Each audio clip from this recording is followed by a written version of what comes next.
want to welcome everybody to the meeting tonight, those who are online and those who are doing face-to-face. And I would like to introduce our Sue Kesterton. Hello.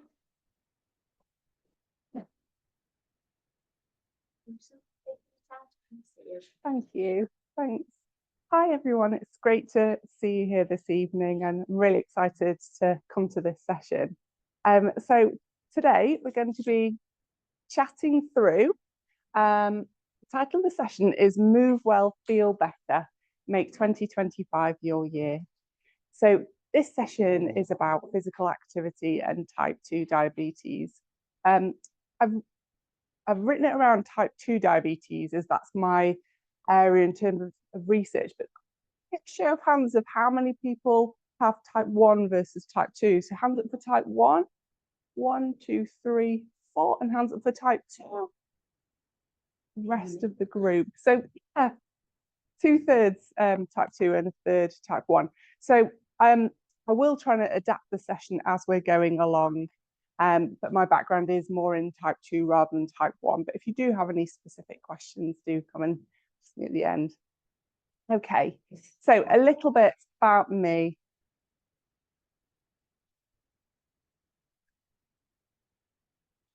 No. Thank you. Okay. So in terms of my background, I originally studied at Oxford Brookes University in exercise science and health. So I've always had a real interest in the role of physical activity on health. I then went on to do my master's in exercise science and wellness at Sheffield Hallam University. And as part of that studying, my final year project focused on providing a lifestyle intervention for somebody with type 2 diabetes and a journey to help them reduce their blood sugar level and improve their overall health. In terms of a bit more about background, whilst I was studying, I was a lifeguard at Ponds Forge, just down the road. And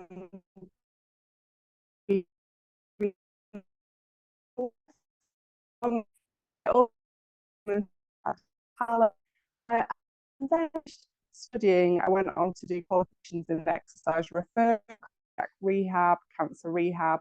So I'm a SIMSPA exercise referral practitioner, and that just means I'm qualified to help people become more active for people with a range of long-term health conditions.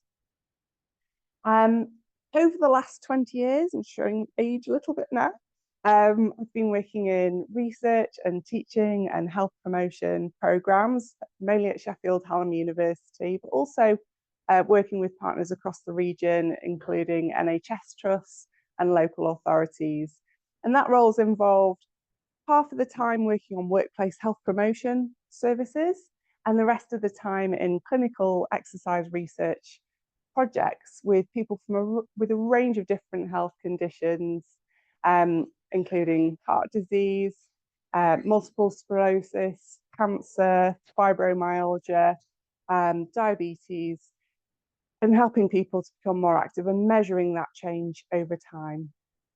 So that's a little bit about me. I think over the years, I was trying to count it up. I think I've probably delivered over 4,000 individual one-to-one health and lifestyle consultations with people in terms of health and fitness assessments and helping people on a one-to-one basis achieve their lifestyle related goals. So that's a little bit about me in terms of background.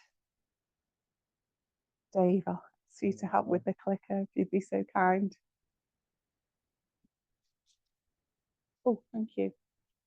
So today, by the end of the session, hopefully, oh, just go back one. So a bit more about me. 2 little young children, a boy who's age 7 and a girl age 4 who keep me on my toes in terms of physical activity. So here's a picture of us here out in the Peak District. Love to get out and just be outside and do walks. That's at Longshore. So the minute I've recently embarked on a PhD focusing on physical activity and type 2 diabetes. So that's what I'm currently doing alongside juggling two two little rascals at home. So today we're going to be talking about how movement can help. We're going to talk about overcoming challenges and simple ways to become more active. There's no need to be a gym lover at all. Small changes can make a difference. So I'd love to get to know you all a little bit better. So perhaps turn to the person next to you.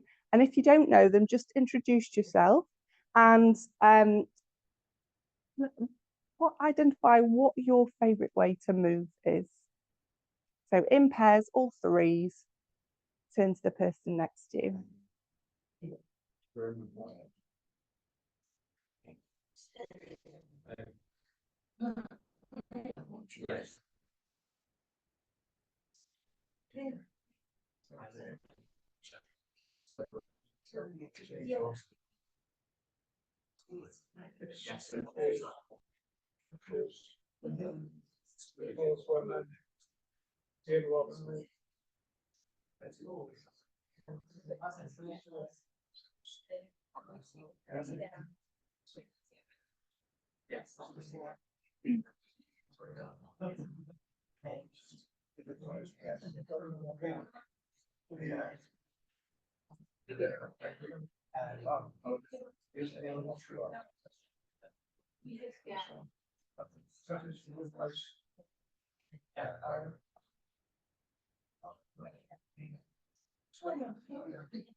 Okay, so I'll start us off. I think my favourite type of physical activity, I love running, but it's more like a slow jog, to be honest. But I love just getting out in the woods and going for a quick jog. I also really like fitness classes. I like being in that social environment. And when the weather's nice, I love Haversige outdoor swimming pool out in the Peak District as well. That's a bit about me. How about you guys? What are your favourite types of ways to move? I said belly dance. Oh, yeah. Belly dancing, amazing. Wonderful. Two dancers, yeah. And that's a great way to move while at home. I enjoy swimming and walking groups. Lovely. So that's social element as well, getting out in nature. Swimming, fantastic. How about at the back here? Cycling. Great. Oh, well, it's a bit hilly in Sheffield, isn't it? Yeah. We still counts, very wise.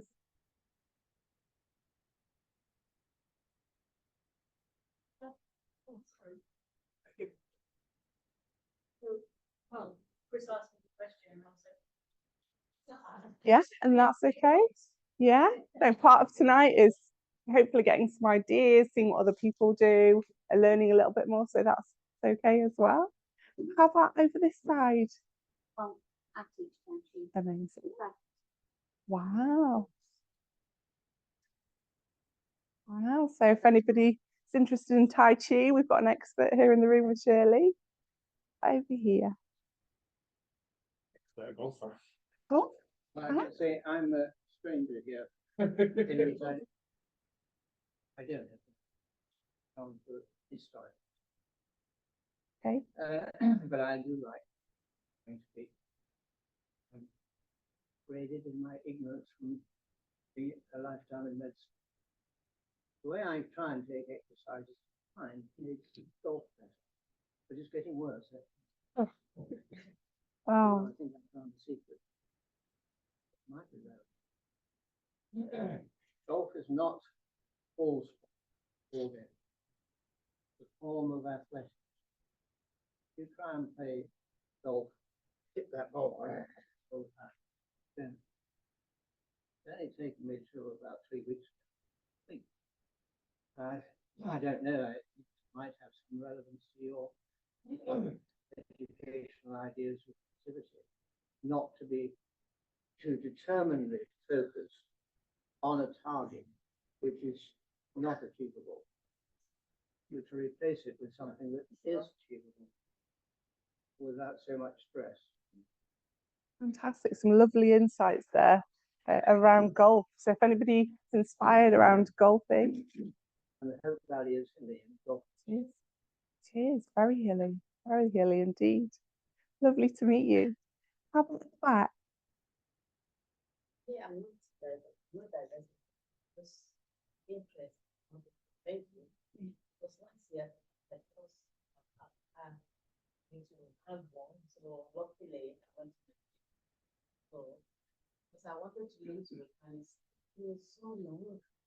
Forever to lose weight. So I went to my doctor and he found me with the diabetes. And she said, "Oh, your blood is okay. Don't do that." I said, "No, heroes from so they did it." But I've not been able to because I still work. I don't want to try. But I so much have interest. I just want to prevent this. That's why I'm doing it. And a lot of work that I have, like 1,000 steps, sometimes I do 20,000 a day, depends on whether I'm working or home. I've got I've got online group as well. Community friends that I encourage you send our steps every day. The group see how much we are doing and encourage one another. Excellent. So key word there you mentioned around prevention, which is so important. And like I say, walking is a great type of physical activity as well. Any other things that you like doing? Yeah.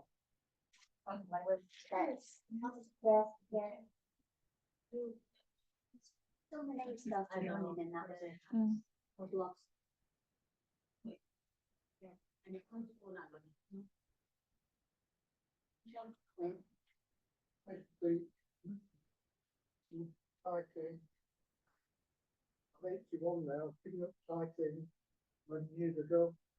And walking, I use social contact to stay motivated. Not like walking on my own, I prefer walking with people I know. I've only got one now, my age, and my friends have gone. Well, found over what my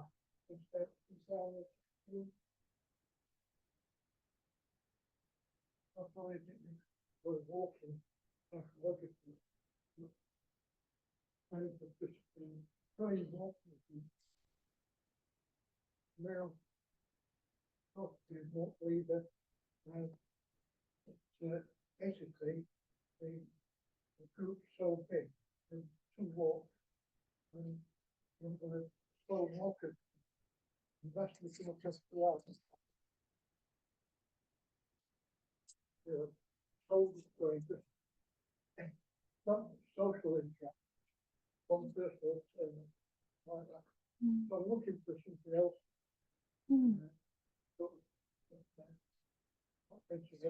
Already got. So that social elements really important. And trained walk leader in the group as well. So that's, did you say you were a trained walk leader? I was saying, what Oh, well, that's fabulous. Fabulous. doesn't really not really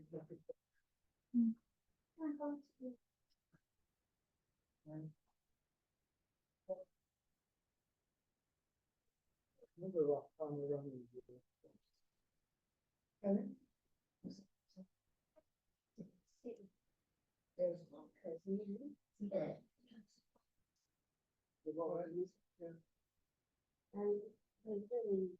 then that was something we couldn't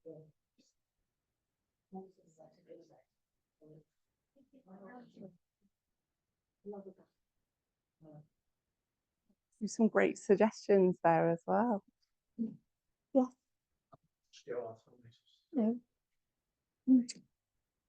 So,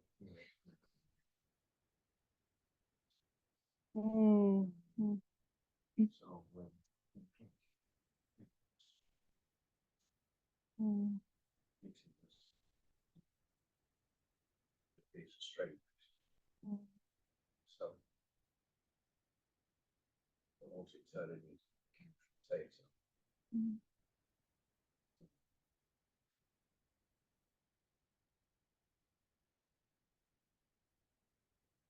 Be a real challenge with other health conditions as well, and trying to find the most suitable activity to help with that.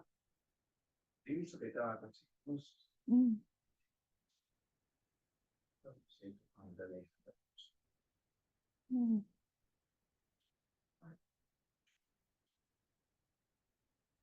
High blood sugars.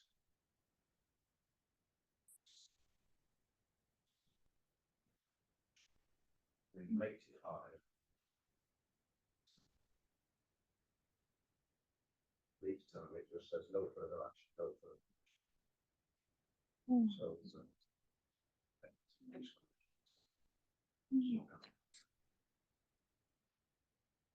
having spent most of my life in the NHS as a charge nurse, find the NHS when I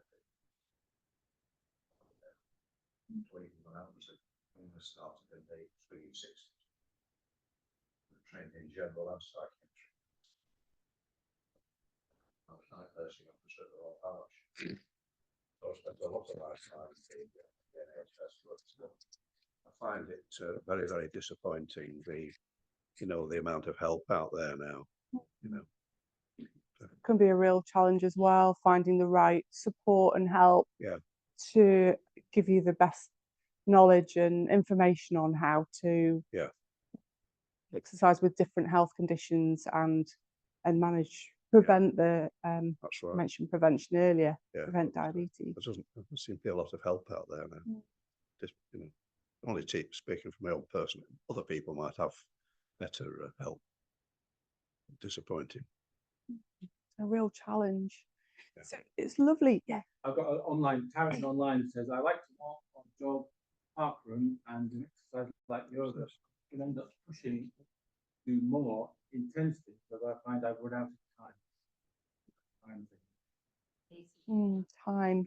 Oh, thank you so much for that online input. It's great to hear from you online as well. So it's wonderful to hear all about your experiences, things you like, things you enjoy, as well as some of the challenges as well.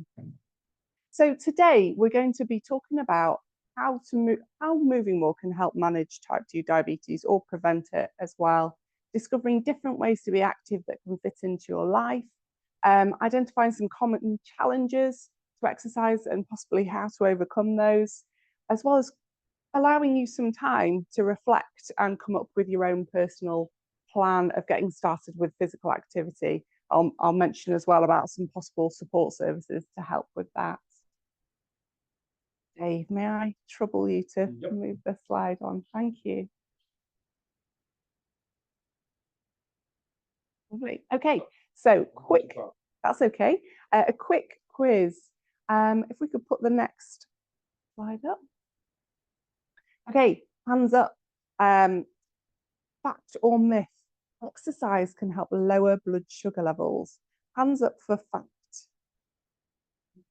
Hands up for myth. You're all right. Spot on. So yes, exercise can help lower blood sugar levels. Next question, please, Dave. Sugar level to go up? Yeah, potentially. I suppose the key message here is that it can help control blood sugar levels by improving insulin sensitivity, and that's the mechanism.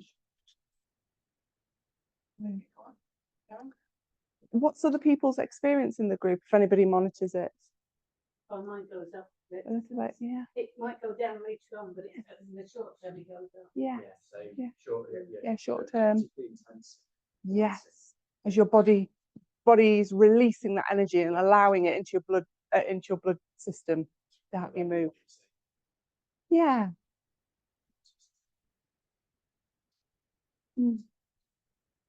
My instance. So if you think anything else, you might push a bit speed out of nowhere. It's really interesting. So you're seeing firsthand how it can help with that insulin, use of insulin, how much you need. Yeah, it's really interesting. Okay, next question. Yes.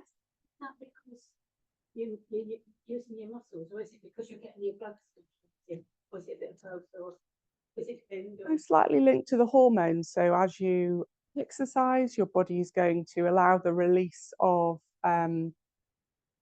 stores into your bloodstream to help clear that. And if you're using it for exercise, then that blood glucose isn't necessarily being stored in your body as well, in terms of excess adipose tissue, etc. So like you say, it's about improving insulin sensitivity. Next question. You must do 30 minutes of exercise all at once. Hands up for myth. Yes, it's on. So it doesn't have to be all in one go. Ideally about half an hour a day as something to aim for, but it can be broken up, like you were saying, you walk to and from work. It could be 10 minutes in the morning, 10 minutes at lunchtime, 10 minutes in the evening, because time is often a potential barrier that people experience of how to fit in physical activity. So it can be accumulated throughout the day. Okay, next question, please, Dave. Housework and gardening count. Hands up for yes. Hands up for me. Yeah, you're all right. You're brilliant at this.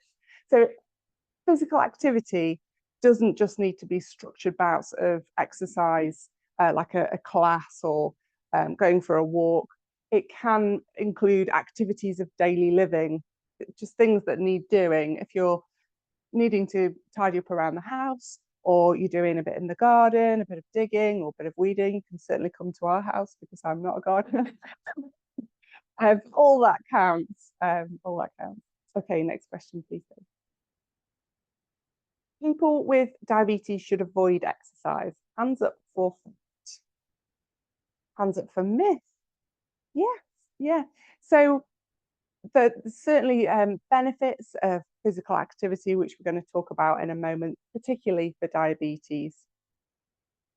Okay, what benefits can people think of? We mentioned insulin sensitivity, any other ones? And it might be general benefits, not just related to diabetes. It's just me, but I find it brings people push it down.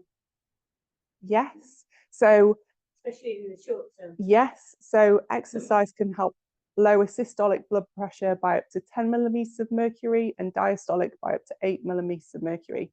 And the effects last between 48 to 72 hours, which is why the regular physical activity of at least every other day is important. So some people might say, what about if I do all my exercise at the weekend because I don't have time the rest of the week?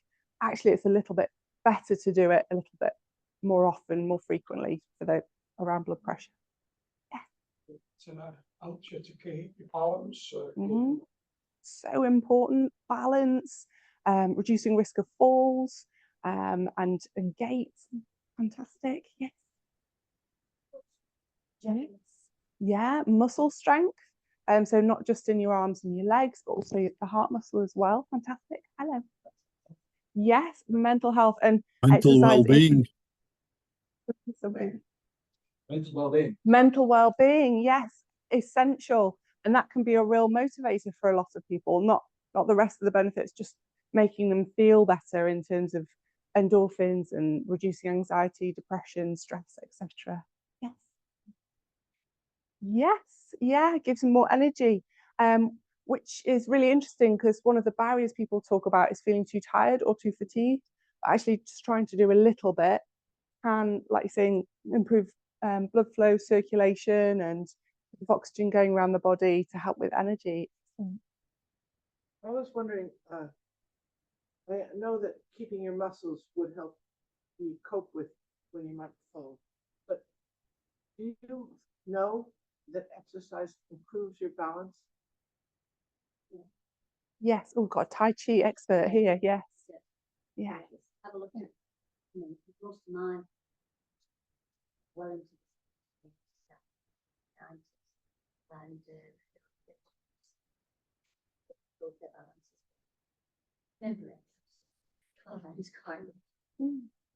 Yeah, so hopefully put that out. Question. Yes, does it improve your breathing? Yes, lung function, definitely. Yeah, yeah. Fantastic. So you've come up with some really good suggestions there. Yeah. Get rid of that check weight. Yes, yeah, it can definitely help with weight management as well. Yeah, brilliant. But, so I saw this interesting statistic, which it says half an hour of exercise a day can help reduce the risk of diabetes by up to 40%. So isn't that interesting? We talked about prevention earlier, and a couple of people said, actually, blood sugar levels are high, but nothing's really being done about it. So exercise can really help prevent it as well. Something I've not mentioned in terms of personal interest in diabetes is my mum has type 2 diabetes, which is what originally sparked my interest in the area.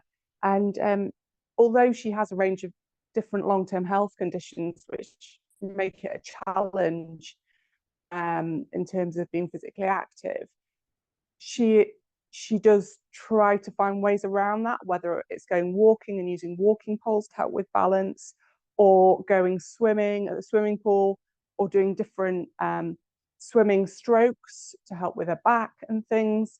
So she is very proactive, and she had her blood sugar levels checked recently, and the nurse was really impressed that she manages it purely through exercise and diet in terms of healthy eating. So she's very, even though it's a challenge, she's very proactive. And also myself, when I was pregnant with my 2 little ones, one at a time, I put on a lot of weight, and I was borderline gestational diabetic. And for me, that was a real motivator to try and get back to fitness after having children, because that can be a real barrier for women after they've had children, putting on weight and not being able to lose it, or not having the time to exercise. So for me, it was a real priority. And that was even more of a challenge when I was pregnant with my second child, because it was in lockdown. So just when I was kind of 6 months pregnant, getting quite big, and really wanted to go swimming, they shut all the swimming pools and all the gyms, and I was, locked out. We were locked out of the playground with my little boy, and it was a real challenge needing access to those facilities to adapt exercise. So a real challenge. So for me, the family history of type 2 diabetes, and with both pregnancies, gestational diabetes, has been a real motivator for me to kind of try and get back to fitness. So a little bit more about some of the benefits. Exercise can help lower blood sugar levels, improve insulin sensitivity, reduce percentage body fat, lower risk of heart disease, which is really important because helping look after that kind of macro circulation is essential. Better blood circulation. So some research I've previously done over the years is with patients with venous leg ulcers. I don't know if anybody's experienced that or knows somebody who's experienced that. So I did a project which was an exercise intervention to see whether that's helped improve the healing process, along with compression garments to help improve venous blood ulcers. Can also help lower stress, improve circulation, etc. Did you find it did? Yes, yeah. It was a randomized controlled trial, and half people were usual care and the other half were in an exercise intervention, and it helped the healing process of those venous ulcers, which can be very difficult to heal. Next slide, please, Dave. Well, you've got this activity there, but I noticed it always refers to exercise again. Yes, great point. I use the terms interchangeably. Yes, physical activity as part of activities of daily living are just as valuable compared to structured bouts of exercise. That's a really important point you raised there. And actually, on that note, yeah.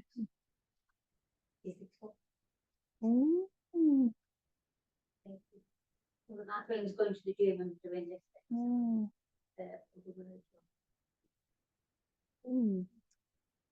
Oh, it's given it away. There we go. So on that note of your point there around use of language, does anybody know what the guidelines are in terms of how much physical activity or exercise or sport ideally people should be aiming for? Yeah, a week.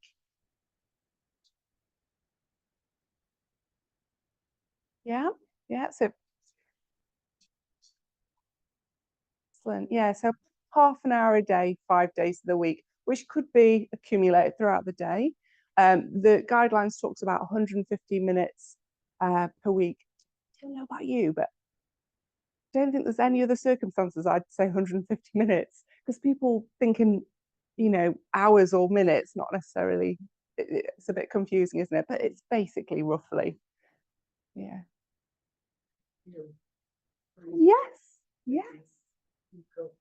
That's a fantastic top tip there. Walking after a meal, just 10 minutes is, and I found this when I had a borderline gestational diabetes, that a walk after eating really helped bring my blood sugar levels down when I monitored it through the finger system. So yeah, really effective. Great tip there.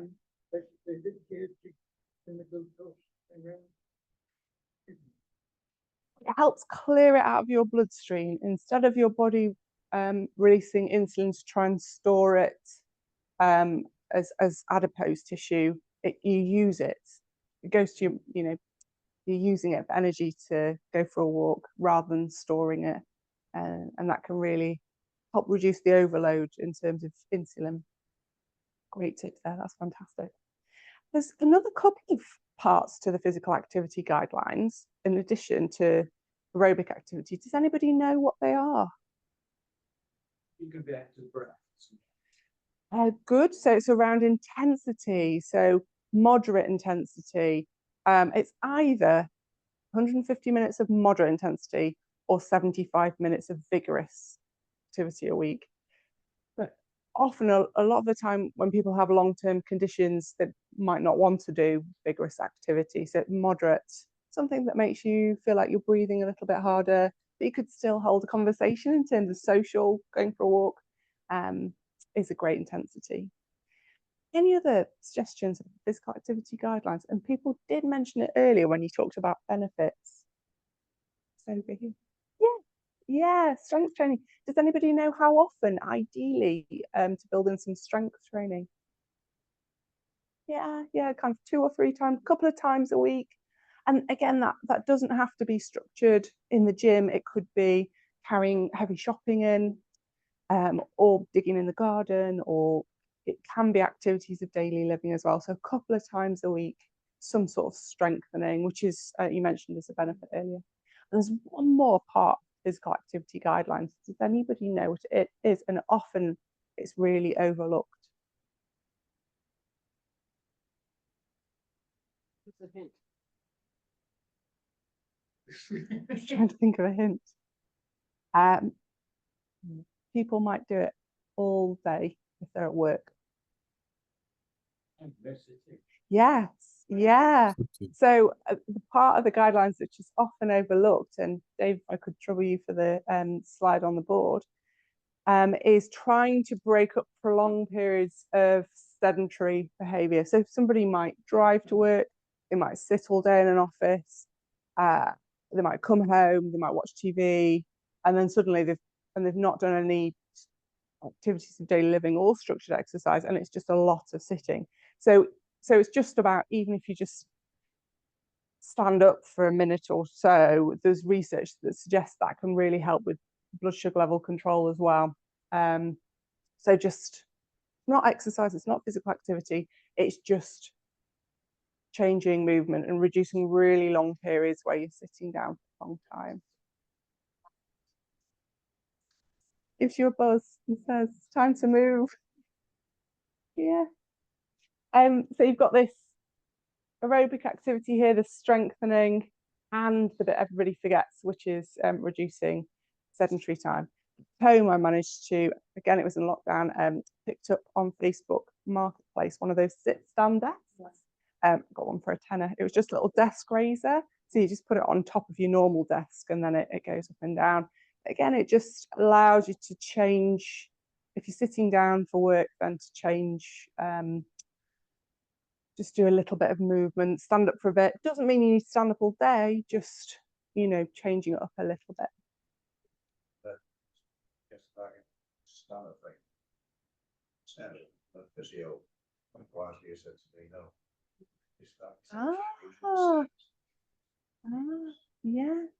Yeah, definitely stairs.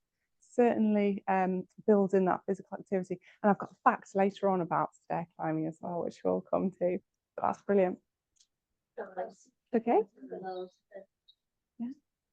So yeah, builds that leg strength and helps with balance. Dave, could I trouble you for the next slide, please? Okay. So we've talked a little bit about physical activity guidelines. I think we might have covered this.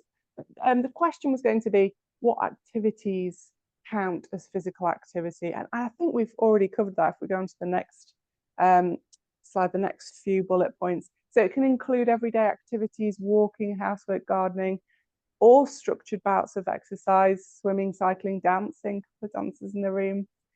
Breaking strength exercises, lifting shopping bags, chair exercises. If people, you know, do have very limited mobility, that certainly counts. Yes. Yeah. Yes. Strenuous sitting in a chair. Definitely, definitely. Breaking up sitting time, even if it's just moving for a minute or two every hour. The key takeaway message here is every move counts, and just to start where you are. Next slide, please. Okay, now got a short video, which, apologies, I should have loaded this up at the beginning. The link is in the notes at the bottom. While we're finding that link, I'll talk about the video. Has anybody come across this video before? It's called 23.5 hours. No? Okay.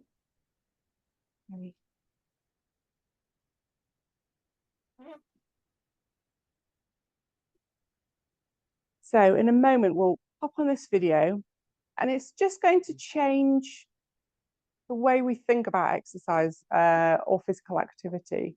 In the video, it's developed by a chap called Dr. Mike Evans, and he does a great visual lecture where he's drawing as he's talking. And he's going to talk about some of the benefits of exercise, not just for diabetes, but in general, a bit about the research and kind of a different way to think about it. So I think the video's about 7 or 8 minutes long.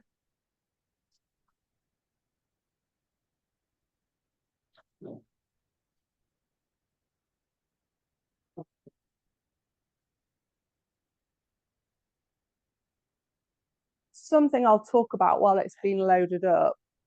I'll just go on to some of the next material. But we've talked about the benefits of physical activity.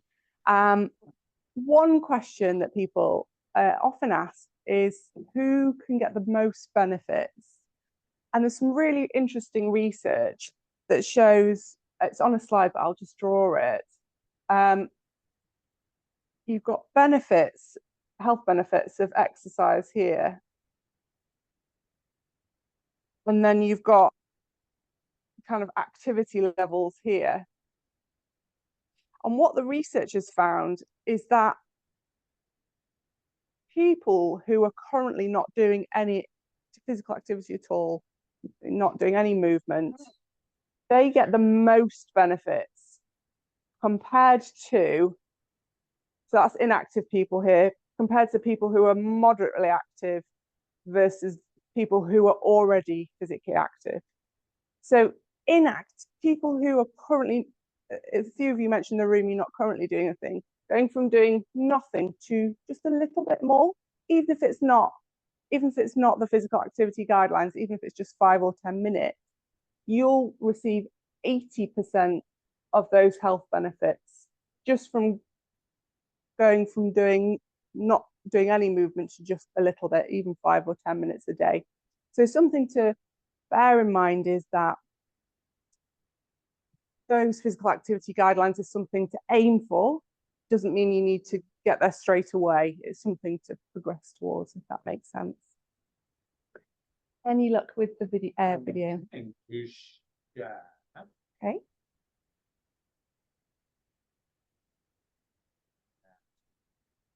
You're doing a wonderful job with technology there, Dave. But it just comes back to here.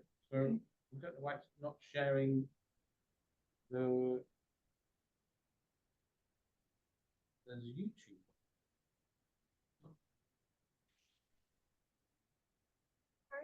No, the one underneath it. Oh. Right.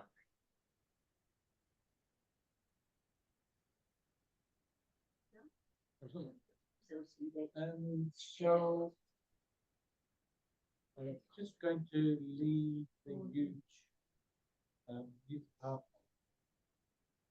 While Dave's organising that, I'll go on to some of the other material I've got. So does anybody know, see if I can read my slides, it's a bit small. Does anybody know how, in terms of physical activity, how many people are doing less, what percentage of people do less than half an hour a week of physical activity? Generally. So if you were to say 1 in X number of people, and this is half an hour a week, so not even half an hour a day. So Since twice a day. That's good now. over the week, yeah, over the week. That's stairs. Once a day, over a week, that's going to add up to surely Not half then an hour. upstairs to use. Yeah, I'll do it stuff. Yes. Oh. I'll come back to that question. Okay. So welcome to this visual lecture. I'm calling 23 and a half hours. Can we So I pause it? So I'm going to ask you a couple of questions at the end. 2 questions. One, if there's any other benefits that we've not talked about earlier, and secondly, just a general reflection in terms of what you think about the message. Great, thank you so much. Cancer screening, to eating more fiber, to having a good social network, and I mean that in the old sense of the word. Weighing less, drinking less, smoking less, controlling your blood pressure, cholesterol, and so on and so forth. So all these things are incredibly important, and I wouldn't want you to minimize your efforts in any one category. But I want to know what comes first. What has the biggest impact? What is the biggest return on investment? What makes the biggest difference to your health? I did my research, and I found an answer, at least for me, and it's tricky because all these things are sort of overlapping. I picked this intervention and because of its breadth. It worked for so many different health problems, and that's what I found so cool about it. So just to kind of walk you through a quick list. So this intervention in patients with knee arthritis receive 1 hour of treatment 3 times a week, reduce their rates of pain and disability by 47%. In older patients, it reduced progression to dementia and Alzheimer's by around 50%. For patients at high risk of diabetes and coupled with other lifestyle interventions, it reduced progression to frank diabetes by 58%. Postmenopausal woman who had 4 hours a week of treatment had a 41% reduction in the risk of hip fracture. It reduced anxiety by 48% in a big meta-analysis. Patients suffering from depression, 30% were relieved with low dose, and that bumped to 47% as we increased the dose. Following over 10,000 Harvard alumni for over 12 years, those that had the intervention had a 23% lower risk of death than those who didn't get the treatment. It's the #1 treatment of fatigue, and of course, the kind of outcome of choice there, my favorite outcome is quality of life, which is really all of the above, and really about making your life better. And this treatment has been shown over and over again to improve quality of life. So the question is, what's the medicine, and what is 23 and a half hours? So the medicine was exercise, mostly walking, not triathlons. And let me just put it a different way. I think what I'm asking you to do is, if you think about your typical day, so there's 24 hours, and so you might spend most of your day you know, this varies obviously, but, you know, couch surfing, sitting at work, obviously sleeping. And the evidence that I'm going to show you tells me is best thing you can do for your health is spend half an hour being active, maybe an hour. That if you can do that, you can realize all the benefits I described in the previous slide. So let's just take a quick walk through some of the literature. So Stephen Blair, he's a professor at the Arnold School of Public Health at the University of South Carolina, and he looked at this in what's called the aerobic center longitudinal study, which followed over 50,000 men and women over time. And along the left side of this graph is called attributable fractions, which is kind of fancy word, but it's the estimate of the number of deaths in a population that would have been avoided if that specific risk factor had been erased. So, for example, turning a smoker into a non-smoker, couch potato into a daily walker. And along the bottom is the typical risk factors. You can see the hypertension is incredibly important and so on and so forth. But the one that was that kind of applied the most risk was this sort of mysterious CRF, which is cardiorespiratory fitness, which is really low fitness. So low fitness was the strongest predictor of death. And this is important that most of the trials we see, to be honest, are funded by pharma or other companies because they've got a drug for hypertension or high cholesterol or diabetes. And we rarely see fitness thrown into the mix. And so it's nice to see a trial that's not so siloed. Blair's work is interesting. He also did another trial looking at obesity. What he found was, you know, sort of two things. One is obesity and no exercise. That's a very bad combination, and that's where we saw many of the negative consequences of obesity from a health point of view. But if the obese person was active, even if they didn't have the weight loss, or just active and obese, that was much better, and that the exercise ameliorated much of the negative consequences of obesity. So if exercise is a medicine, what's a dose? So when I think of dose, I think of how long, how often, and how intense. I'm going to give you a slightly mixed message, but essentially more activity is better. And I must say the rate of return seems to decline after 20 or 30 minutes a day.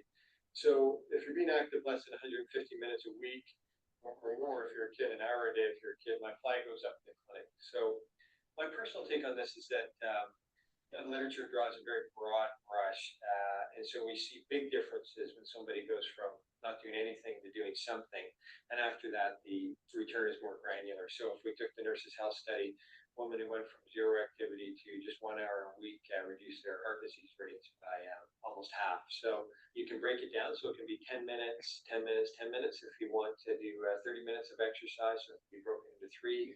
Higher intensity, it looks like it's equivalent to less time with lower intensity. But I think obviously the clinical role is mostly thinking about your style and habits and your personal cues. So if you're only going to do it if it's pre-booked with friends, you know, couples that take a half-hour walk every morning or evening to organize their life. A dog is a great walking coach. The data is showing 67% of dog walkers achieve 115 minutes a week just with the dog walking. And of course, your commute, you know, getting off stop early, taking the stairs, and so on and so forth. So thinking about that, I'm just going to walk you through some quick slices of the literature. The first one comes from Japan. In the 90s, Japan required all employers to conduct annual health screenings for their employees. And so a large gas company in Japan called Osaka used this to answer a great question. So if people's walk to work was longer, did that reduce their chance of serious health problems? So in this example, high blood pressure. And what they found is under 10-minute walk, no difference. 11 to 20-minute walk, 12% reduction in rates of high blood pressure or hypertension. And over 21-minute walk, a 29% decrease in rates of high blood pressure. So the authors calculated that for every increase of 10 minutes in your walk to work, there was a 12% reduction in the likelihood of getting high blood pressure. The second exhibit is looking at stents. So this is something we commonly do down medicine. So you can see on the left here, the artery is blocked. On the right, a vascular surgeon's gone in and put in a balloon, opened it up, and left the stent to keep it open, which makes great sense. So a German researcher named Rainer Hambrecht looked at this with about 100 cardiac patients. He got half the group to exercise, and by that I mean 20 minutes a day on an exercise bicycle, and then once weekly 60-minute aerobics class. And the other half got the high-tech stent and just their sort of normal activity. And after 1 year, 88% of the exercises were event-free compared to 70% of people that got a stent. So both worked. But I find it, sort of incredible that the low tech made a bigger difference. And you have to remember that the stent just fixes one part of the heart. The next way to think about it is the reverse. So what I call sitting disease. We know that being sedentary is bad for your health, but a researcher named Leonard Bierman wanted to quantify this, and he did so down in Australia in a big study they did there. They found compared with persons who watch no TV, those who spend a lifetime average of 6 hours a day watching TV can expect to live about 5 years left. I mean, that's incredible. But I think, who watches 6 hours a day of TV? It turns out the average adult in the US today spends about 5 hours a day watching TV or screens. So I find this fascinating that we never think of the TV as something that's bad for health, but clearly it's as powerful as many other risk factors for chronic disease. So I'm just going to leave you with, I guess, 2 quotes. So one is Jerry Garcia, the singer who was the lead singer for the Grateful Dead.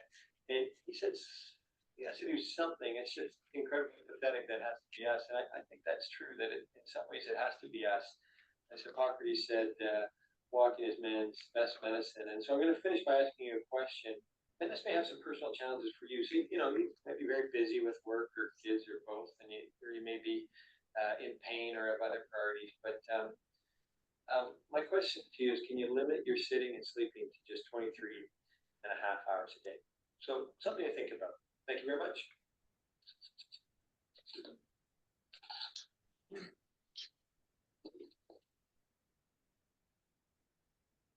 Thank you. Great.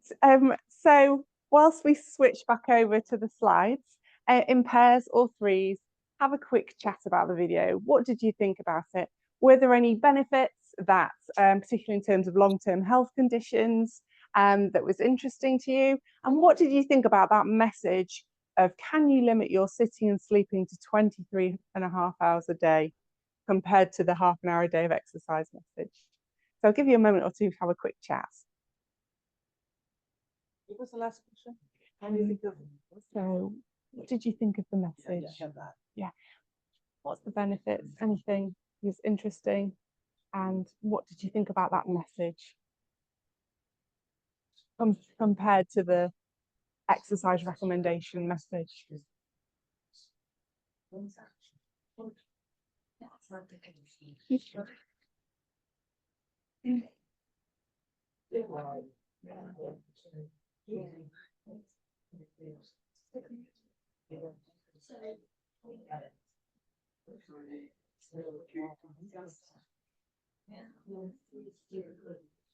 Thank you, Dave. You're doing a wonderful job. Let me go back to the slides. I'm going to skip over a few just for time. So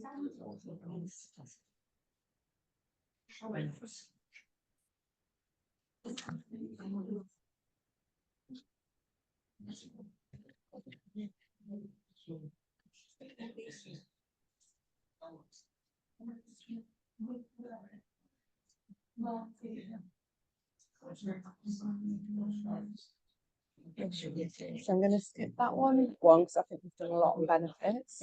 I'll quickly talk about that one, and then I'm going to skip back because we've jumped on board. So forget about.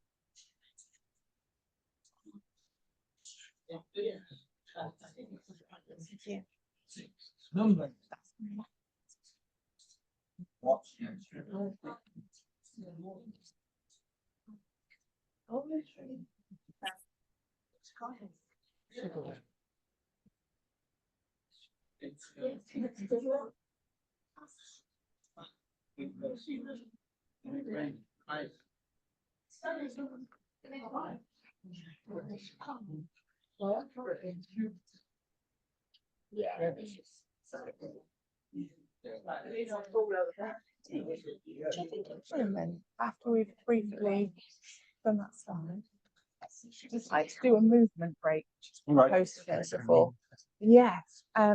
So I'm going to get people to come and stick up what the barriers are, and then if we could flip along to that, and then after the post-it note, and then we'll come back to. I'll let you know. So it'll be on 19th. Yeah, I'll let you know what I'm moving.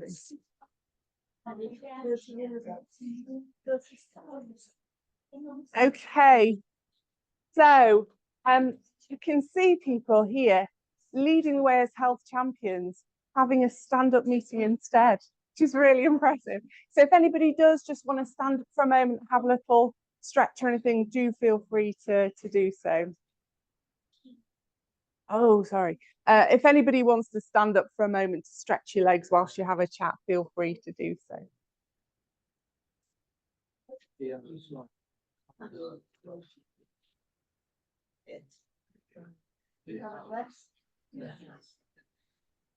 Okay, so let's draw the group back together. Because of time, I'm gonna move along, but hopefully you've had a bit of a chance to chat. Does anybody have any thoughts about what you thought about that message of can you limit your sitting and sleeping to 23.5 hours a day compared to the physical activity recommendations? Any thoughts?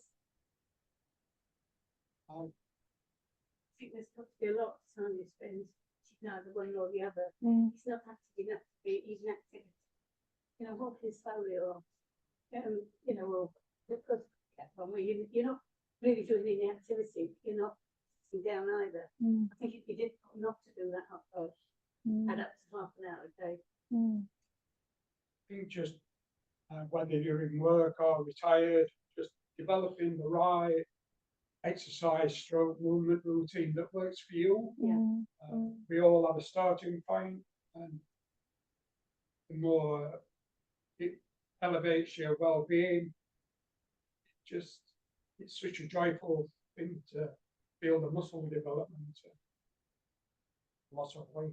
So, like you say, every little bit counts. Even just moving for a minute or two, just a quick stand-up break, that all counts as well. It's not just about the physical activity. It's not just about the exercise. It's just breaking up. Yeah. Hello. Is somebody going to say something online? No. Okay. It seemed like sometimes it said it should be in at least 10-minute blocks. And yet now you're saying a minute or two counts. So it seems to me, or I suspect, that there's some vagueness about what constitutes physical activity in some of these surveys. So that's a really key point. Going back to those physical activity guidelines that were in orange earlier. So you've got your aerobic activity that gets your heart going, moderate intensity. Ideally, like you say, that wants to be in 10-minute blocks.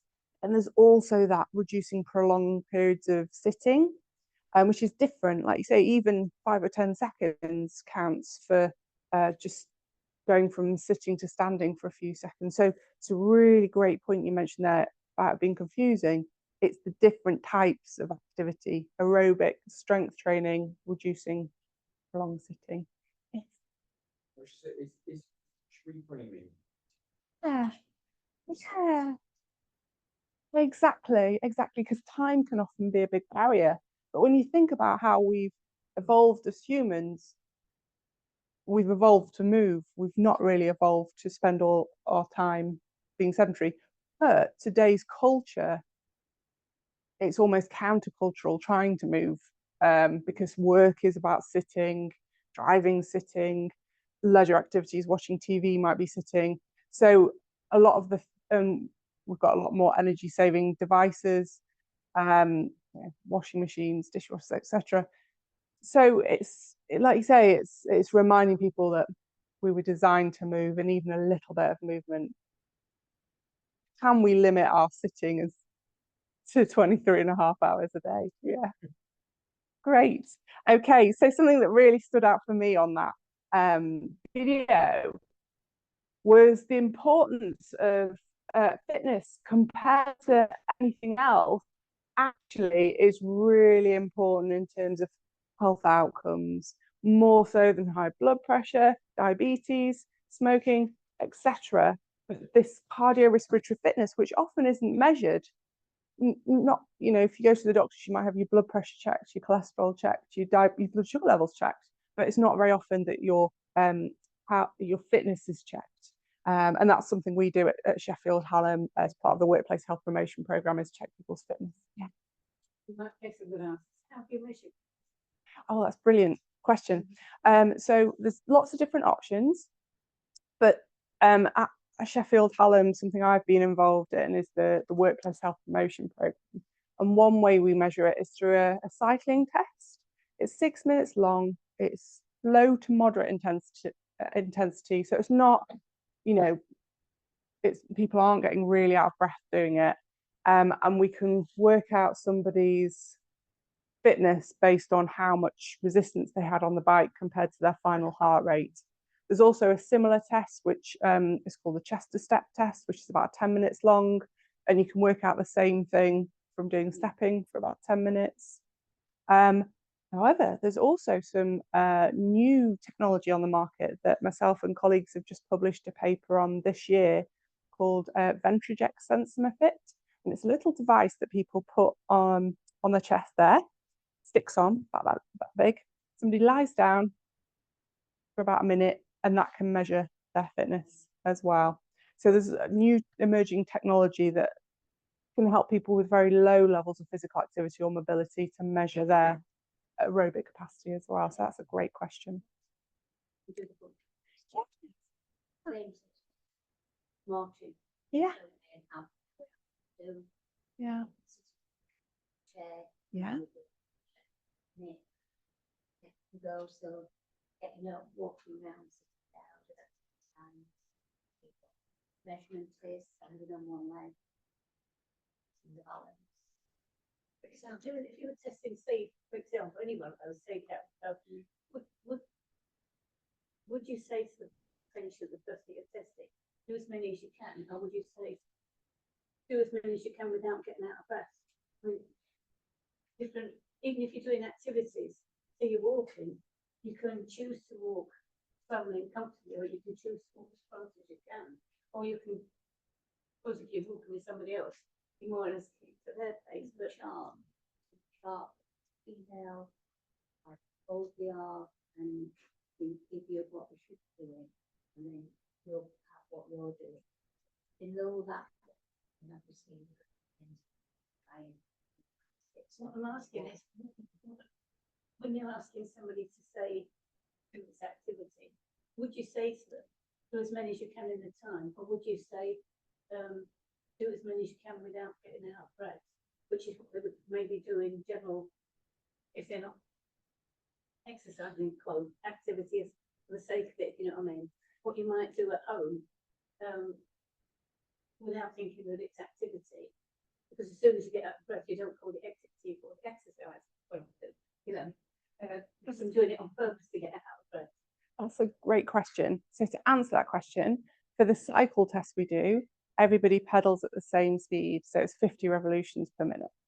So we're not asking somebody to go as fast as you can. It's a set workload, a set speed, depending on somebody's heart rate, that dictates how much weight is put on. So if somebody on resistance on the bike, so if somebody has very low levels of fitness, it would be a very light resistance. And 50 revolutions per minute is like a very slow Sunday afternoon bike workload. So it's not fast in any way. The same fixed speed, and the resistance varies depending on how fit somebody is and how the heart rate responds. Yeah. Researchers adjust it. Yeah. But going back to your question there, so this is for cardiorespiratory fitness. For the step test, it's similar. The height of the step depends on somebody's fitness, and the level they get to on the test depends on how the heart rate responds and how hard it feels for them. So it's we're not asking somebody to go as quickly as you can, but for the functional, yes. I'm asking you is if you're saying, say you said to me, what is exercise like? And I said, well, I am going to go do as much as I can, or do you want me to? I can. So it would be 50. I'd show you the speed, what 50 looks like, and say, don't go quicker than that. Just go this steady pace. I'll measure your heart rate, and that will be able to work out your fitness from that. But saying that, it's different for functional fitness, which isn't cardiorespiratory fitness. So with the functional measuring strength and balance, that is different. Because I did one where it was 6 Yeah. tense, moderate, and slow, and rather three, and slow. Next, we did another one. How many hours? Yes. So like you say that if you're measuring somebody's leg strength, you would be saying, when I've worked with people to measure their functional fitness, I might say, okay, we can see how many times you can stand up out of your chair in 30 seconds or a minute. Yeah. As a patient, I'm going to stand that more. Yeah. Clip, Yeah. not try and keep the little speed of it, and you're trying to keep the speed as much as you can do that. Yeah. But it's almost it's I was asked to do that. I said, well, tell me what you want me to do. Mm. You know, do you want me to go as hard as that fast as I can, or do you want me to do what I would normally do walking? Because we are not get out of so in everyday life, and it's so much. So it gets you at a comfortable level. Because it's not too challenging. Yeah. But that is asking a different.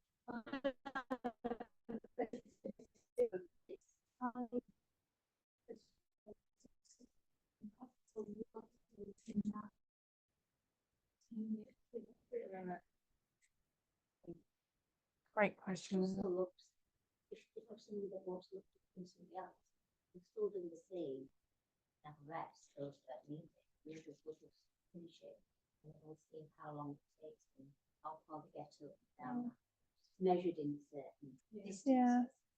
There's the 6-minute walk test as well. Yeah, that one. So that's in 6 minutes. Let's see how far you can walk.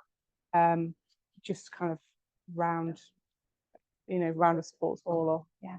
I think what you're talking about is under set circumstances, Mm. and you're given a target. But what you're really looking at is what we're doing the next day, for the rest of the week. Mm.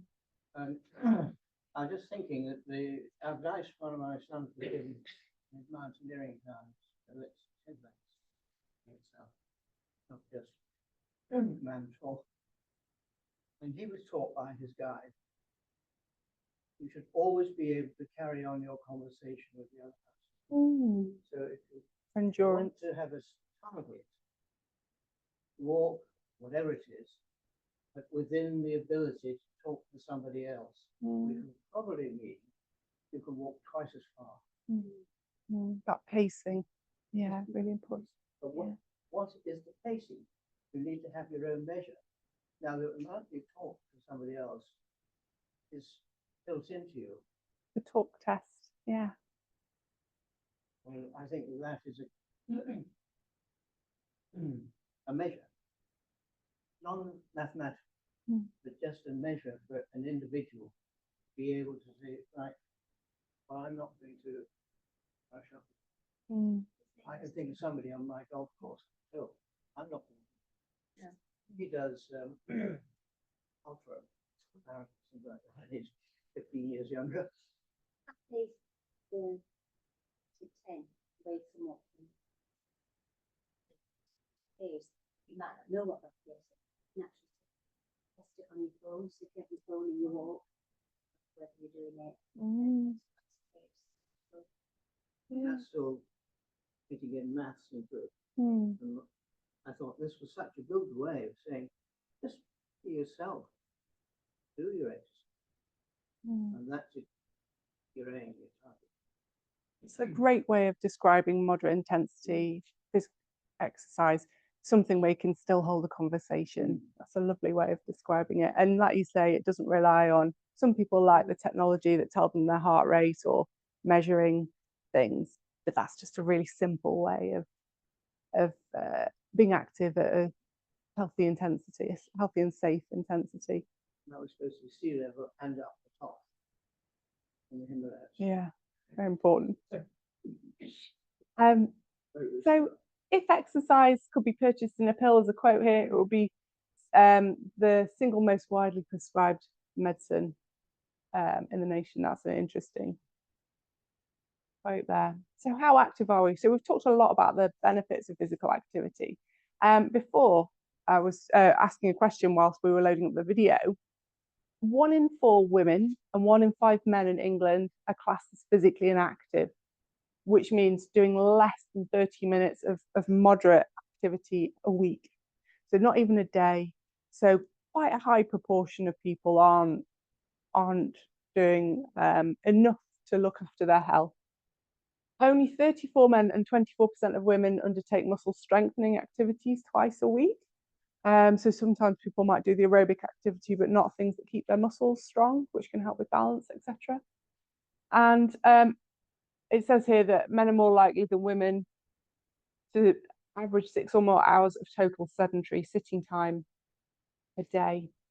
So it's a challenge, real challenge. So something that we're going to go on to talk about is a bit more of motivation.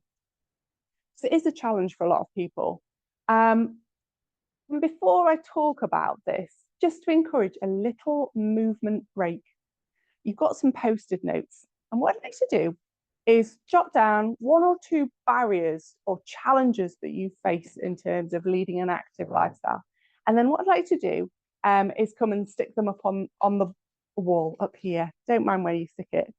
But really, it's just a sneaky way to get you to walk a few steps. So jot down any fears or challenges. You might need to share pens. There's a spare pen here. Oh, lovely. Thank you.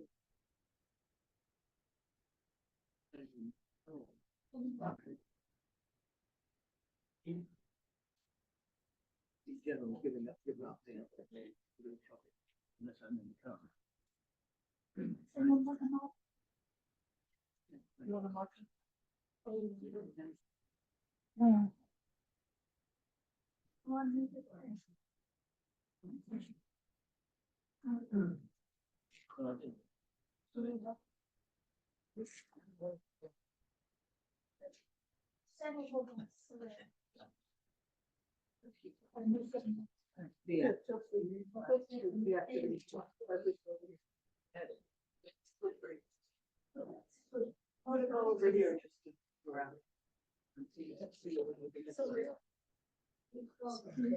Great. And then once you've written that down, if you'd like to come and stick it anywhere on there.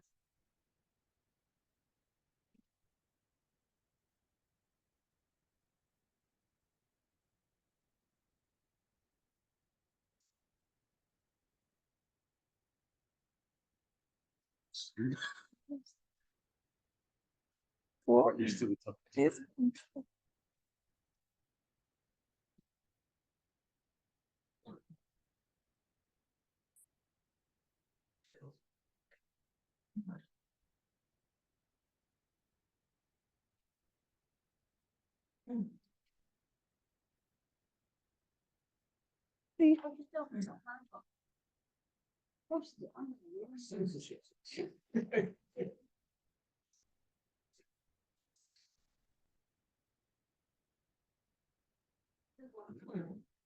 No, it was meant. Yeah, it was working. Trying to see if we can. You did it. It's your math. Right.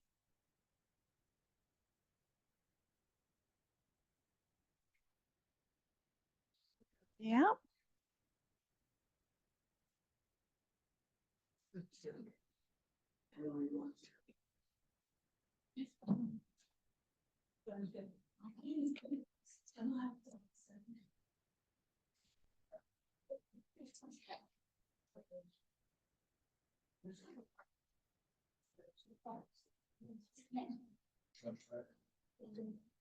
What chemicals that come from?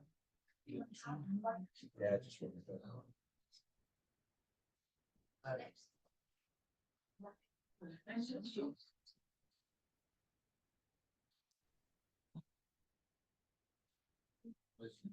Also, no gray hairs.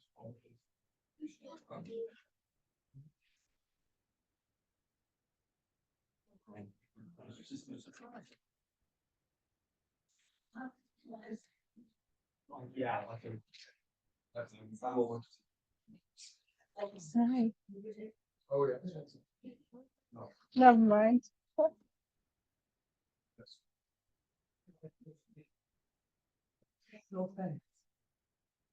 Great. So thank you so much for all popping your thoughts and ideas on the board. So in terms of barriers, well, people are getting a cuppa. I'll carry on chatting whilst people are getting a cup of a drink and things as well. Thank you.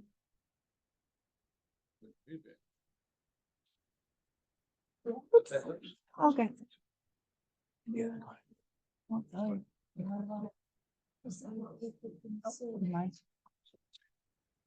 Thank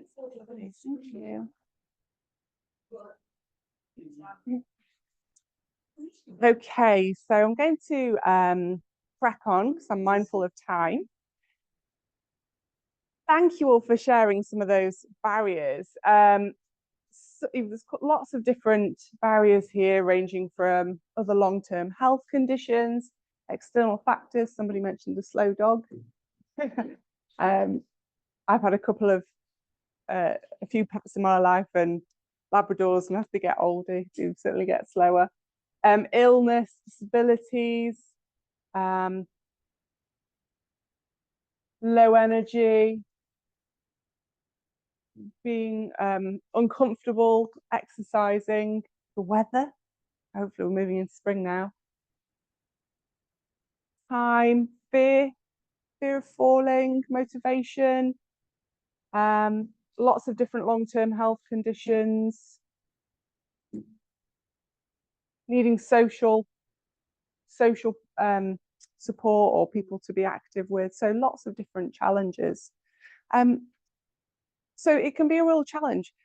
And something that I'm hoping to do as part of my research is explore some of these barriers and challenges, barriers and facilitators to physical activity, to help design a physical activity intervention. So at the end of the session today, if anybody does want to let me know their contact details when that research project becomes available, I'll be happy to send around information on that. And if you'd like to be involved in interviews, focus groups, surveys, to get your thoughts and opinions about going into more detail about some of these barriers and how best to design an exercise intervention to meet your needs, I'll share that towards the end. So thank you very much for sharing those. So something I'm looking at the moment in terms of research is what type of things can affect behaviour or making changes with lifestyle choices. And I've come across this model called the behaviour change wheel, and it talks about different things that can affect whether we're physically active or exercise or not, which might range from capability, maybe that's physical, maybe that's having different long-term health conditions, maybe it's confidence, not really knowing what to do, what's safe, when you should exercise, when you shouldn't, and just some general kind of advice. It might be to do with motivation, maybe habits or emotions, how you feel about it, as well as beliefs or plans. It could also be opportunity, so maybe you just need more social support, or maybe it's your physical environment that you live in. And all these things can lead into whether or not we're able to make any changes with our personal health goals or not. So something that can help with this is reflecting on how we feel. And there's something called a readiness ruler. If you've still got a post-it note or a pen and paper, and I do have spare post-it notes here, what you do is jot down on a scale of 1 to 10, how important it is for you to be active, to be physically active, where 0 is not important at all and 10 is extremely important. And it will vary person to person based on your personal beliefs. After you've jotted that down on a scale of 1 to 10, write down, why not any lower? Why isn't it less important to you? What's your personal reasons? And also, why not any higher? So, and is there anything that it would take to help you move up that scale? So here's those questions. What's your score? Why not lower? Why not higher? And what would it take to move up the scale? So I'll give you a moment to jot that down. If anybody does need an extra post-it note, do let me know. Okay. Someone didn't bring a notebook. Then did you need more posters there? Nice. Thank you.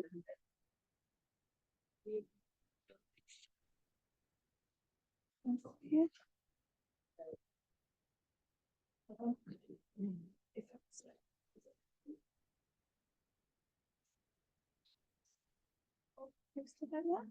Pen now. No pen. Need to share them.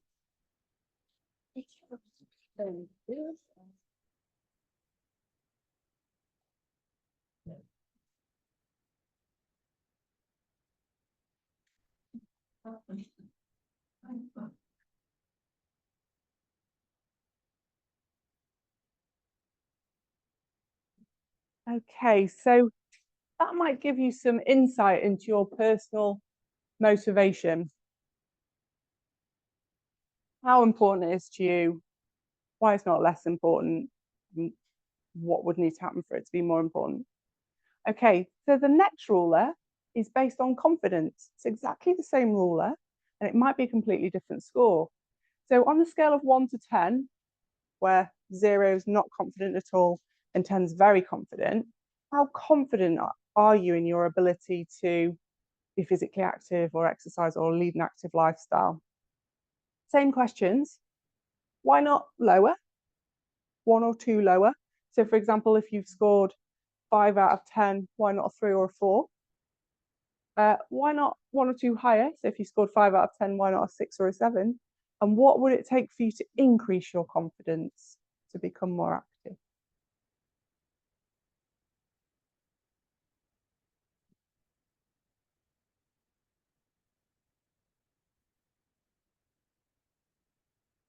Usually like if you have a personal coach coming around and is that the It's same what thing? you need, yeah, to feel. A lot of people mention maybe long-term health conditions or having a fall or things that would make you feel. Anybody doing a correlation with the age? Can you say that? It's a great suggestion for research there. Very great suggestion. If go back to the father can remember, extremely active, Mm. where you would be cycling, the decades go on. Mm. There's a in terms of what you're attempting. Mm. Just a snapshot of now, Mm. I feel that as you get to the older ages, it's more dramatic.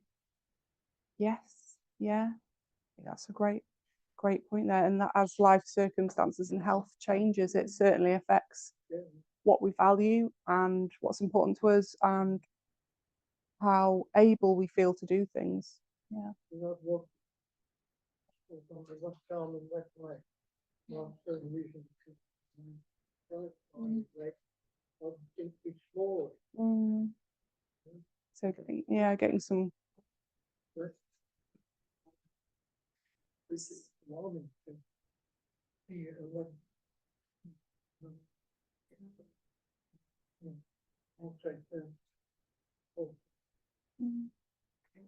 So hopefully that's just given you a moment to reflect on some of those elements of that behaviour change wheel model in terms of your personal motivation, your confidence around being active, and maybe some thoughts about if there's anything you need to do or that you need in terms of support to help you achieve your health goals. So we've talked a little bit about some of those barriers and opportunities. One thing that sometimes people mention is something that might make them feel more confident, as you mentioned it, coaching or getting some more advice on how to exercise safely. So what I'm going to do is briefly talk about some of the exercise guidelines and practical top tips that might help increase your knowledge and therefore confidence. In addition to this, if you would like more support, I'll be signposting to where you can get more support to ensure you feel like you're being active or exercising safely. So here's the exercise guidelines for diabetes. We've talked about how much to aim for a week, about 150 minutes ideally, or building up to that. Strength training, we've talked about that as well, a couple of days a week. Flexibility and balance, things like stretching, yoga, tai chi, a couple of days a week. So there's some of those exercise guidelines. Safety first. So a few people mentioned in terms of their barriers, kind of some concerns about fears in terms of safety and health. So here's a few top tips of when not to exercise. So stop and check with your doctor if you have uncontrolled blood sugar levels. So if they're above 16.7 millimoles per litre or below, I'm afraid it can't quite see it on there.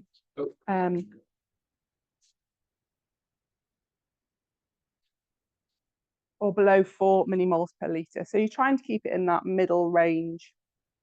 And that means not just a blip above it, it means constantly above that. Uncontrolled means all the time.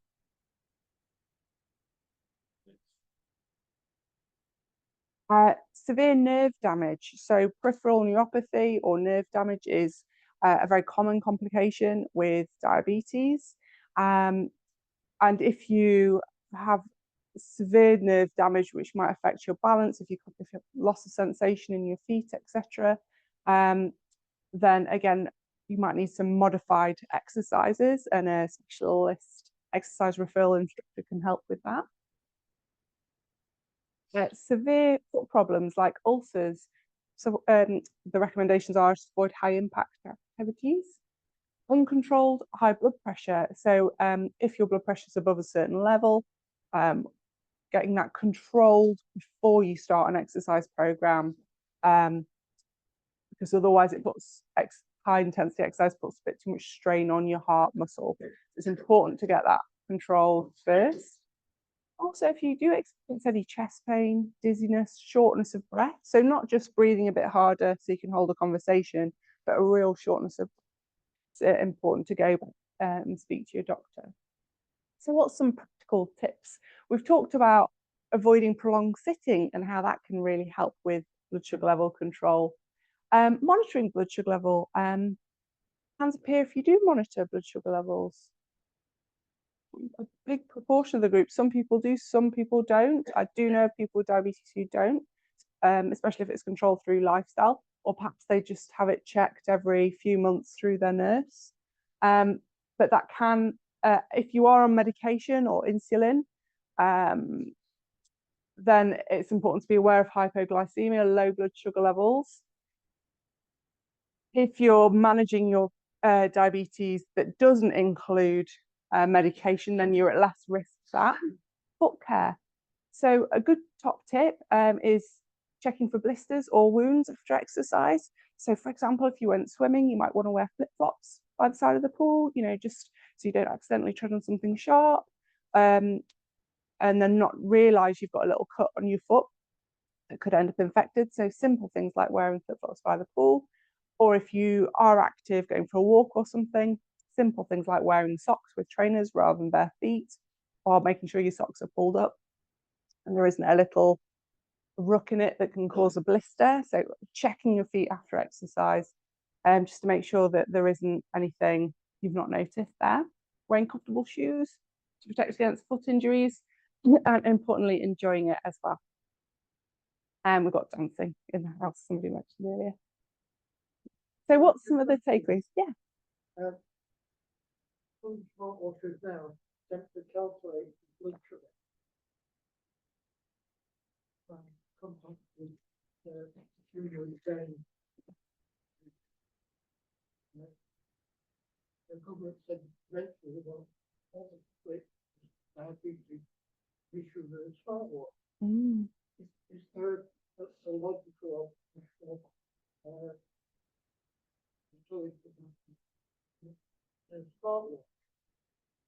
Self-monitoring is a really effective way to help with behaviour change. Like say if you're working out how many steps you're doing or what your blood sugar levels are, that can help you see what the impact of what you're eating or if you go walk after dinner and how that affects your blood sugar levels. So it's about that instant feedback.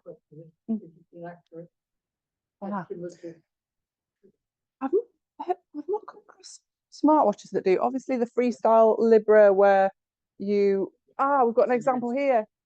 Yeah, it's actually in your bloodstream. Really. No, yeah. Because they rest on the skin, I think not.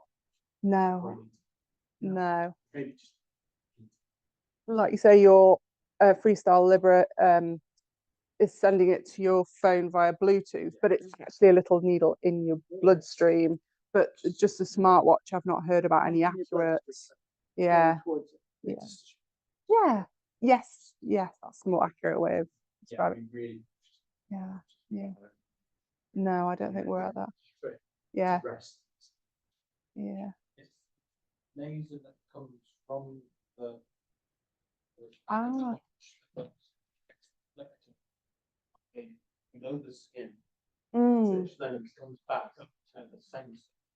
And so it's having the right sort of laser and glass combination to do the sense, make the sensor work.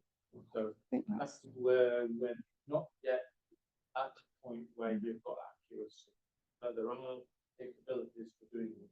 Yeah. So in Yeah. 3 to 5 years, they have something good.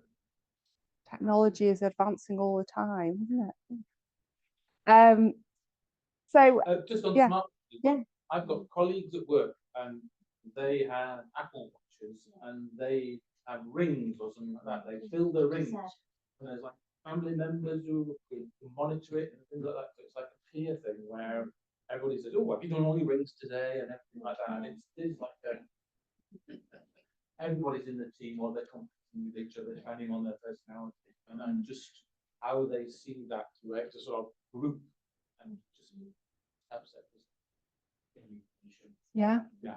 And actually, something I'm really interested in with my research is potentially the use of technology and using it as a self-monitoring tool and exploring different options and what people have already used, what people are currently using, what works, what doesn't, and getting some feedback on that to hopefully design an intervention. So yeah, very interested in that as an area. So I am mindful of time that we're going to be closing in a few minutes. So I'll briefly mention about some opportunities for additional support. There's Move More in Sheffield, exercise referral scheme, which is based through ZEF. Voluntary Action in Sheffield, Community Wellness Service, which is based on Ecclesall Road. And there's also a new, next slide please, Dave. There's a groundbreaking research study currently taking place, that's okay, at Sheffield Teaching Hospitals led by Professor Tesfaye, and he's actually speaking in a few weeks. And that study is using technology, so smartwatches, Freestyle Libra and smart scales to help people modify their lifestyle to help halt or regress peripheral neuropathy. And they're also looking at an innovative screening tool which gives a better, earlier indication of peripheral neuropathy. So I went to see them before Christmas. They're a really lovely group of researchers, really friendly, really welcoming. They're currently looking for participants, and Professor Tesfaye will be speaking in a few weeks at a session more about that. But if you did want more information, it's called the Oceanic Study. And oh,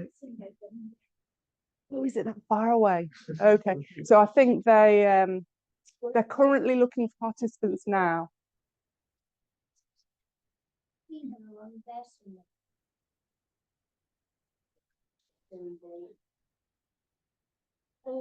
Medina Knox, we went to in November. Yeah. Yeah.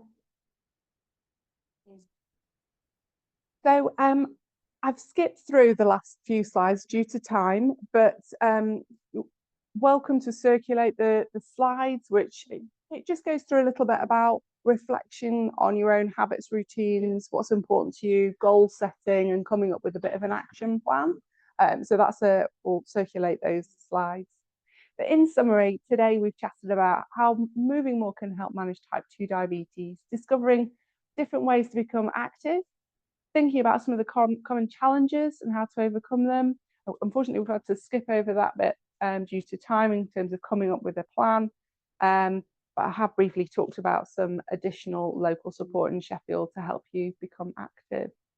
So I mentioned previously that I'm embarking on this current research in exercise and diabetes, and looking for volunteers for future research. No commitment today, but if you did want to leave your contact details, I can send you a copy of the invitation once it becomes available.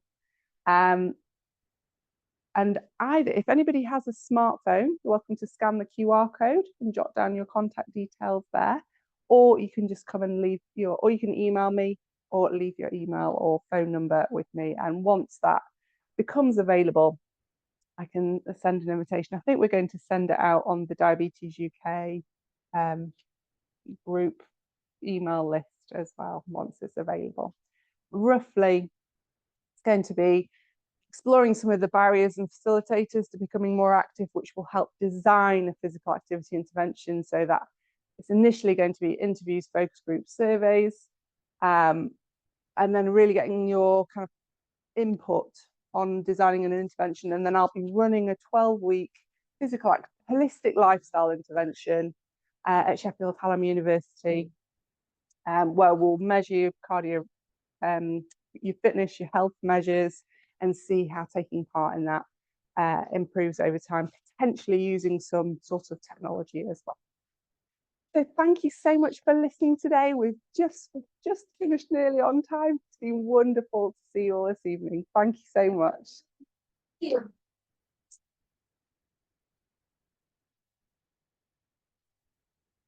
I am happy to take questions, but equally, if people need to get off in terms of time, then that's fine as well. Questions can either be as a group or on a one-to-one basis. Well, just a small thoughts on the dog, because just lost my Labrador age 14.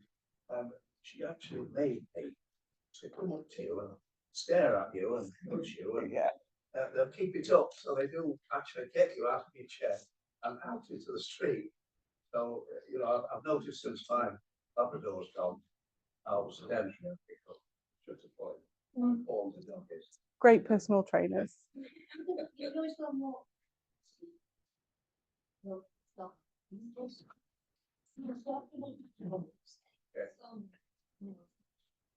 Yeah. Previously, in the little house five, Yeah. some of the dogs that you talk on. Turn on, you say,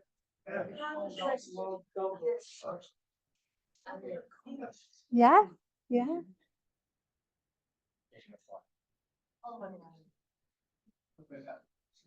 Can I just make a comment? Oh, this lady would like to. It's just interesting how everything's changed. My diabetes was diagnosed in 1953. And at that point, they had insulin treatment. We didn't have glucose monitoring. There was nothing. So the only treatment we had, apart from strict diet, taking the insulin, was exercise. That was, you know, this is your best thing, be as healthy as you can. So that was something that I just started doing as a child and carried on, and it's just stayed with me the whole, you know, the whole of our life, really. Oh, So just how things have changed. that's really interesting to get that historical viewpoint. Yeah, yeah, yeah. It's interesting. Oh, thank you.